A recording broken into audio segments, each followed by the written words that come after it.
Il a payé 3 chèvres pour elle. Mais il ne savait pas qu'il achetait sa propre mort. Je te raconte. Dans un village isolé du nord, une jeune fille appelée Mbalia était promise en mariage à un homme bien plus âgé nommé Jamal. Il avait la réputation d'être riche et puissant, mais aussi d'avoir un cœur de pierre. Pour sceller le mariage, il offrit 3 chèvres et une jarre d'huile à la famille de la jeune fille. Un prix que personne n'avait jamais payé pour une épouse dans le village. Le mariage fut célébré avec de grandes festivités, mais dès la première nuit, les villageois entendirent des bruits inhabituels venant de la maison de Jamal. Des hurlements, des bruits de lutte. Personne n'osa s'approcher, car la peur de Jamal les paralysait. Le lendemain, il sortit de chez lui, le visage blême, les mains tremblantes. « Ma femme est tombée malade. Personne ne doit entrer dans la maison », annonça-t-il avant de verrouiller la porte.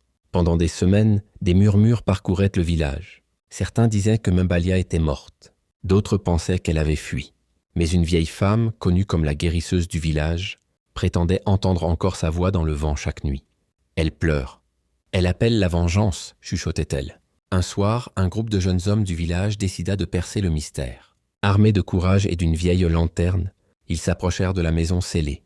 En ouvrant la porte, ils découvrirent une scène d'horreur.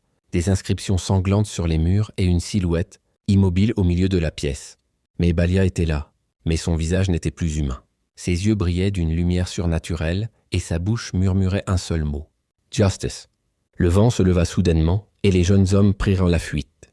Le lendemain, Jamal fut retrouvé mort, le visage figé dans une expression de terreur absolue. Parfois, ce que tu penses posséder finit par te posséder. Et toi, que ferais-tu si l'amour que tu croyais acheter devenait ta malédiction ?